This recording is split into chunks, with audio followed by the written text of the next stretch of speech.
الحمد لله نحمده ونستعينه ونستغفره ونتوكل عليه ونعوذ بالله من شرور أنفسنا ومن سيئات أعمالنا من يهده الله فلا مضل له ومن يضلله فلا هادي له ونشهد أن لا إله إلا الله وحده لا شريك له ونشهد أن سيدنا مولانا محمدا عبده ورسوله أما بعد فأعوذ بالله من الشيطان الرجيم بسم الله الرحمن الرحيم قال النبي صلى الله عليه وسلم إن هذا القلوب تشقى كما يشقى الحديد إذا أصابه الماء قيل يا رسول الله وما جلاؤها قال رسول الله صلى الله عليه وسلم كثرة ذكر الموت وتلاوة القرآن صدق الله العظيم وصدق رسوله النبي الأمين المتين الكريم ونحن على ذلك لمن الشاهدين والشاكرين والحمد لله رب العالمين۔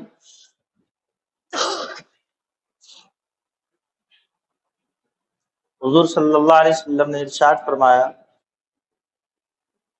کہ ہر چیز کو زنگ لگ جاتا ہے، اس طریقے سے لوہے کو بھی زنگ لگ جاتا ہے پانی کے لگنے کی وجہ سے، اسی طریقے سے انسان کا جو دل ہوتا ہے دل میں بھی زنگ لگ جاتا ہے۔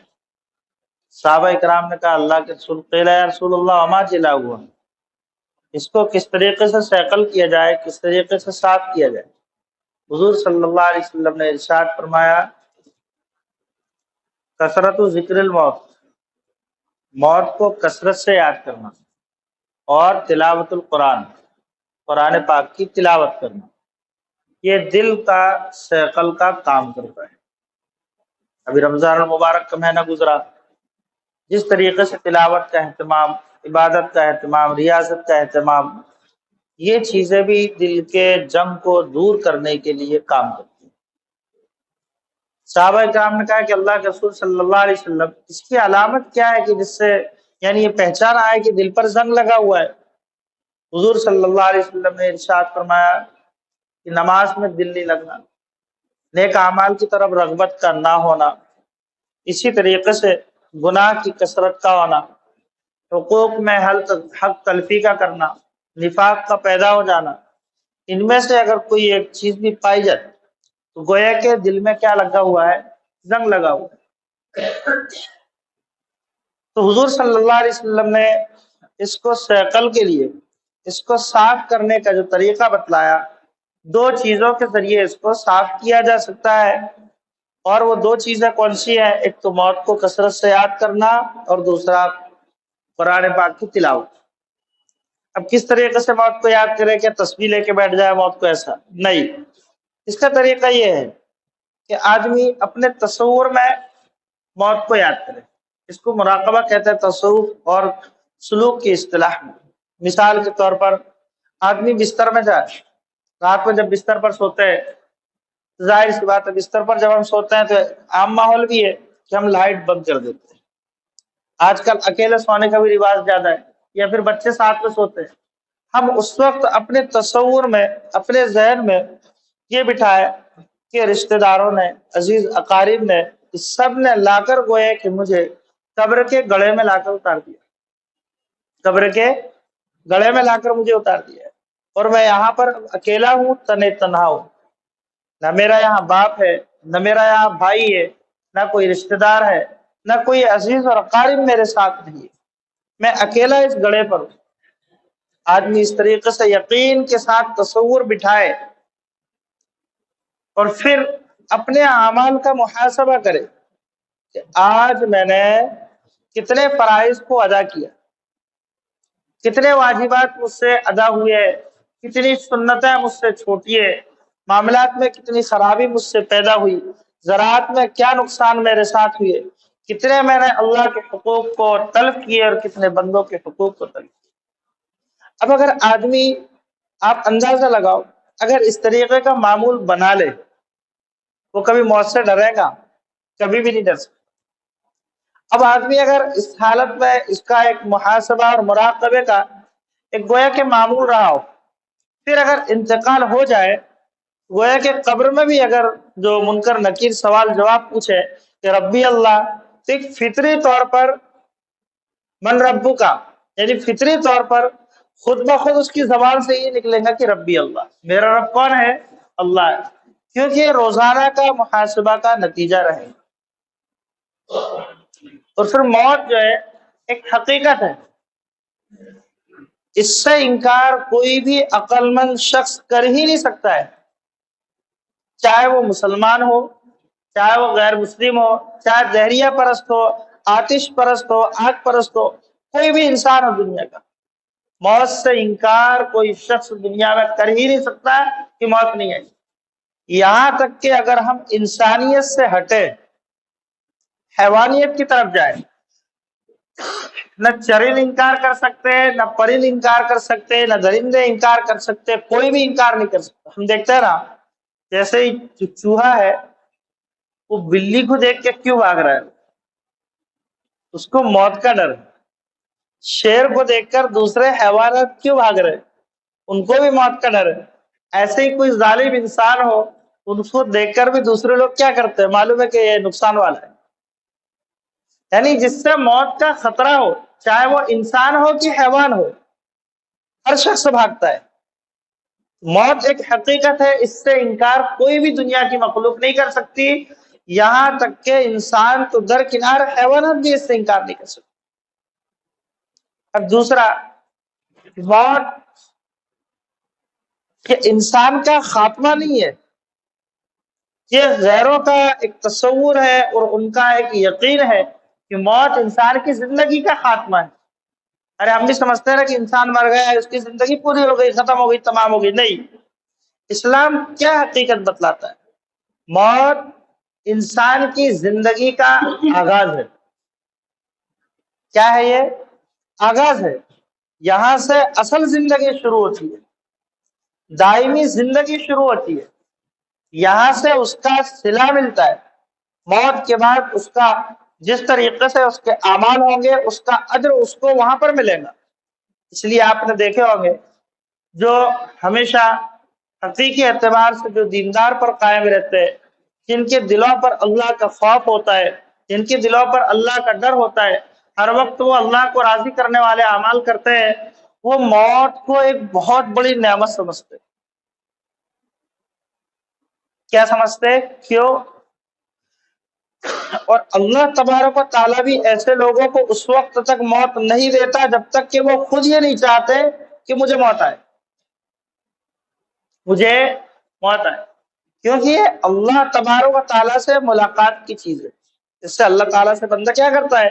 ملاقات کرتا ہے۔ ساری زندگی جس کی عبادت کی، اس کو انسان نے اگر نہیں دیکھا، اس سے ملاقات نہیں ہے، تو کس سے ملاقات ہوگی؟ اب دوسرا وہ شخص جو کافر ہے، مشرک ہے، یا جس کے بد اعمال ہے، بد اخلاق ہے، بد کردار ہے، ایسا آدمی موت کا لفظ جب سنتا ہے تو گھبراہٹ پیدا ہو جاتا ہے، خوف پیدا ہو جاتا ہے۔ موت کا لفظ سن کر یعنی ایسی وحشت اس کو ہو جاتی ہے کہ جس کی کوئی انتہا نہیں ہے۔ تو موت ایک نعمت ہے، اور یہ بھی ایک حقیقت ہے کہ موت جو ہے عام انسان کو بھی آتی ہے، عام انسانوں کو موت آتی ہے، غریب ہو، فقیر ہو، امیر ہو، کوئی بھی شخص ہو، ہر شخص کو موت آتی ہے۔ وی آئی پی لوگوں کو بھی موت آتی ہے۔ اسی طریقے سے جو کسی بھی چیز کے سینئر ہو، ان کو بھی موت آتی ہے، چاہے وہ انجینئر ہو، چاہے وہ ڈاکٹر ہو، یا کسی بھی لائن کے ہو، چاہے بڑے عالم ہو، چاہے مشہور کسی بھی شہر میں ہو، ہر شخص کو کیا آتی ہے؟ موت آتی ہے۔ روزانہ ہزاروں کے آپریشن کرنے والے ڈاکٹروں کو بھی موت آتی ہے، ہزاروں کے بارے میں دوا لکھنے والے، ان کو بھی کیا آتی ہے؟ کوئی بھی ایسے نہیں بات سکتا۔ اور تیسری ایک چیز ہے کہ اس کا وقت متعین نہیں، اس کا وقت کیا نہیں ہے؟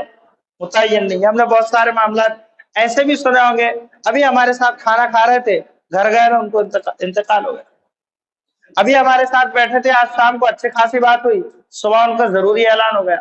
ایسے بھی ہوتا ہے، بہت سی مرتبہ ایسا بھی ہوتا ہے بس کھانا کھانے بیٹھے ہی تھے کہ کھانا کھانے بیٹھتے بیٹھتے ہی وہ سینے میں درد شروع ہوا، 10 منٹ کے بعد ان کا کیا ہو گیا؟ انتقال ہو گیا۔ موت ایک حقیقت ہے اور ہر شخص کو موت آتی ہے اور اس کا کوئی متعین وقت ہے ہی نہیں۔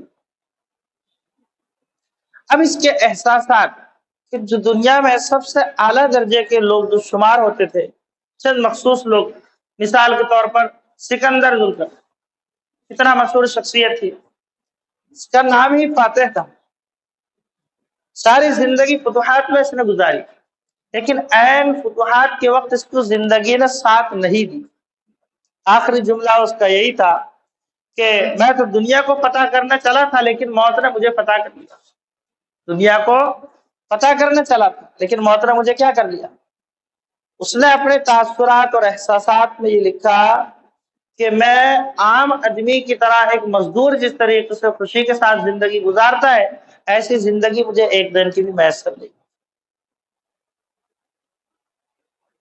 اسی طریقے سے نیپولین، یہ بھی بڑا فاتح شخص تھا، مایوسی بہت بڑا جرم محسوس کرتا تھا اپنے اندر، دو چیزوں کا بھوکا، ایک تو سلطنت اور دوسرا محبت، یہ دو چیز کی پیاس اس کے اندر سخت یعنی بڑی ہوئی تھی، تاکہ مجھے یعنی ساری زندگی سلطنت نے بھی مجھ کو ساتھ نہیں دی، اس نے بھی اپنا ساتھ چھوڑ دیا موت کے وقت، اور دوسرا محبت کی تلاش میں ساری زندگی رہا، اس کو بھی میں حاصل نہیں کر سکا۔ خلیفہ ہارون رشید 60% سے زیادہ کے حکمراں تھے، پوری دنیا میں 60% سے زیادہ کے حکمراں تھے۔ یہ کہتے ہیں کہ میں ساری زندگی اپنے غم سے آزاد رہنے کی کوشش کرتا رہا لیکن میں غم سے آزاد نہیں ہو سکا۔ اسی طریقے سے عباسی خلیفہ منصور، جب موت کا وقت قریب ہوا، انہوں نے اپنا احساس اس طریقے سے ظاہر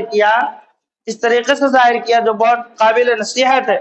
وہ کہتا ہے کہ جتنی یہ خلافت ہے اس سے 10 گنا اور زیادہ خلافت اگر ہوتی، ساری دنیا کی خلافت بھی اگر ہوتی، ایک نیکی کے بدلے میں اگر ساری بادشاہت کو دینا پڑتا تو یہ سودا بھی سستا تھا۔ میری بات سمجھ رہے نا کیا ہے؟ ایک نیکی کے بدلے میں ساری بادشاہت دینا پڑتا تو یہ سودا بھی کیسا تھا؟ سستا تھا۔ اب یہ جن کا تذکرہ کیا گیا یہ وہ شخصیات ہے جو دنیا میں سب سے اعلیٰ درجے کی شخصیات شمار ہوتی ہے۔ یہ ان کے احساسات ہے کہ زندگی کے لمحات کتنے زیادہ قیمتی ہیں۔ اللہ نے جو ہم کو حیات بخشی، صحت، تندرستی عطا فرمائی، یہ اس کا احساس اس وقت ہوتا ہے جب انسان کو سکرۃ الموت کا وقت جب قریب ہوتا ہے، اور وہ احساس اور وہ افسوس کی بے فائدہ ہوتا ہے، بے سود ہوتا ہے، اس سے کسی قسم کا کوئی فائدہ نہیں ہوتا۔ اس وقت انسان نہ نیکی حاصل کر سکتا ہے نہ کچھ کر سکتا ہے۔ اب جب ان کے اس طریقے کے احساسات ہیں تو ہم کو کیا کرنی چاہیے؟ ہم کو اس طریقے سے زندگی گزارنی چاہیے جس طریقے سے اللہ تبارک و تعالی ہم سے چاہتا ہے، جس طریقے سے اللہ کی جس اعمال پر اللہ کی رضامندی حاصل ہوتی ہے اس طریقے پر زندگی گزارنی چاہیے، اور ہر ایسے امر سے اجتناب کرنی چاہیے جس سے اللہ تعالیٰ کیا ہوتا ہے؟ ناراض ہوتا ہے۔ دوسرا طریقہ حضور پاک صلی اللہ علیہ وسلم نے فرمایا کہ دلوں کو جو زنگ لگ جاتا ہے، ایک تو موت کی یاد سے یہ دل کا زنگ دور ہوتا ہے، اور دوسرا طریقہ فرمایا کہ کثرت قرآن پاک کی تلاوت، کثرت سے قرآن پاک کی تلاوت سے بھی دل کا زنگ کیا ہوتا ہے؟ دور ہوتا ہے۔ ہر طرح کے احکامات اس پر ہے، اور سب سے خاص بات یہ کلام ہے۔ یہ کیا ہے؟ کلام بولتے ہیں یعنی لفظ، الفاظ، یہ اس کو کلام اللہ کہا جاتا ہے، یعنی اللہ کا کلام ہے، اللہ کے الفاظ ہے یہ۔ جس طریقے سے دنیا کے جو بادشاہ ہوتے ہیں ان کے کلام میں ایک وزن ہوتا ہے، تو وہ بادشاہوں کا بادشاہ یہ اس کا کلام ہے۔ حضور پاک صلی اللہ علیہ وسلم نے ارشاد فرمایا کہ تلاوت کے ذریعے سے بھی دل کے زنگ کو کیا کیا جاتا ہے؟ دور کیا جاتا ہے۔ ساری کی ساری زندگی حضور صلی اللہ علیہ وسلم انسانوں کو انسانیت کا درس دیا، اور جو انبیاء علیہ الصلوۃ والسلام کے مبعوث کرنے کا مقصد تزکیہ فی القلب یعنی دلوں کی صفائی، دلوں کا صیقل کرنا، ساری کی ساری زندگی حضور پاک صلی اللہ علیہ وسلم نے اس پر محنت فرمائی۔ اس پر کیا فرمائی؟ لیکن وہ لوگ جو یعنی کافر شمار ہوتے تھے، یا مشرک ہے، یا منافق ہے، یا اس قسم کے اور لوگ آپ صلی اللہ علیہ وسلم کی دعوت پر طرح طرح کے کیا کرتے تھے؟ اشکالات کیا کرتے تھے، اور وہ اشکالات کس کے تعلق سے ہوتے تھے؟ آخرت کے تعلق سے وہ اشکالات ہوتے تھے کہ قیامت کیا ہے، قیامت آئے گی، کیا ہوتی ہے قیامت، مرنے کے بعد دوبارہ زندہ ہوں گے، کیا ہمارے باپ دادا پردادا لکڑ دادا شکڑ دادا چلے گا یہ بھی پھر سے زندہ ہو جائیں گے؟ کسی نے ہڈی لے کر آیا، اس طریقے سے چورا کیا، اس طریقے سے اڑایا، کہا کہ یہ ہڈی کو بھی پھر سے دو مرتبہ اللہ تعالیٰ زندگی بخشیں گے۔ اس طریقے کے سوالات ہوتے تھے۔ اللہ تبارک و تعالیٰ نے سورہ قیامہ کے اندر یہ ایک سوالیہ نشان کے ذریعے سے اللہ تعالیٰ نے اس کا جواب بھی عطا فرمایا۔ لا اقسم بیوم القیامت ولا اقسم بالنفس اللوامہ، کہ قسم کھاتا ہوں قیامت آ کر ہی رہیں گی، نفس لوامہ کی قسم کہ قیامت آ کر ہی رہیں گی۔ ایحسب الانسان ولن نجمع عظاما، کیا انسان یہ خیال کر رہا ہے، یہ تصور کر رہا ہے کہ وہ ہڈیاں جو بوسیدہ ہو چکی ہے اس کو ہم دوبارہ نہیں زندہ کریں گے؟ ہم ضرور بھی ضرور ایسا کر کے دیں گے۔ فَإِذَا بَرِقَ الْبَصَرُ وَخَسَفَ الْقَمَرُ، جب یہ حالات پیش آئے گا تو انسان کی آنکھیں پھٹی کی پھٹی رہ جائیں گی، سورج بھی بے نور ہو جائیں گا، چاند بھی بے نور ہو جائے گا، سورج چاند ستارے ہر چیز کو ہم جمع کریں گے۔ انسان کے بھاگنے کی کوئی جگہ نہیں رہی، یعنی ہر حالت میں انسان کو اللہ کے سامنے حاضر ہونا ہے۔ یہ حالت ہوں گی قیامت۔ اب یہاں ایک لفظ ہے، کون سا لفظ ہے؟ وہ نفس لوامہ۔ وہ کون سا لفظ ہے؟ اس کو ہم جو ہے ہندی کے اندر، اردو کے اندر کہیں گے ضمیر۔ کیا کہیں گے؟ اردو کے اندر کہیں گے انسان کا ضمیر، ہندی کے اندر کہیں گے انتر آتما، انسان کی انتر آتما، انگلش میں کہیں گے کانسائنس، اور عربی میں اس کی جگہ جو استعمال ہوا ہے وہ کیا ہے؟ نفس لوام۔ اب ایک یہ ایسی مشین ہے، ایسا تھرمامیٹر ہے جو اللہ نے صرف مسلمان کے دل میں نہیں رکھا، بلکہ کافر ہو، مشرک ہو، منافق ہو، کسی بھی دھرم کا ماننے والا ہو، کیسے ہی بھی ہو، ہر ایک کے دل میں یہ چیز اللہ تبارک و تعالیٰ نے رکھی۔ یہ تھرمامیٹر یہ کیا کام کرتا ہے؟ یہ کام یہ کرتا ہے، یہ سچ ہے، یہ جھوٹ ہے، یہ صحیح ہے، یہ غلط ہے، یہ اچھی چیز ہے، یہ بری چیز ہے۔ اس کے احساسات ہر انسان کے اندر ہوتے ہیں۔ اس کے احساسات صرف مسلمان کے اندر نہیں ہوتے بلکہ ہر انسان کے اندر۔ اب ہم اس سے اندازہ لگائے کہ اللہ نے یہ چیز ہر انسان کو عطا فرمائی، اس سے یہ بات ثابت ہوتی ہے انسان اپنی زندگی میں آزاد نہیں ہے۔ انسان اپنی زندگی میں کیا نہیں ہے؟ آزاد نہیں ہے۔ نہ کھانے پینے میں آزاد ہے، نہ عبادت میں آزاد ہے، نہ کسی چیز میں آزاد نہیں ہے، بلکہ وہ ایک بندھن میں بندھا ہوا ہے، دستور حیات میں وہ بندھا ہوا ہے۔ اور وہ دستور حیات کیا ہے؟ یہ مسلمانوں کے لیے گویا کہ وہ قرآن کریم۔ کیا ہے وہ؟ قرآن کریم ہے کہ انسان کی زندگی اس کے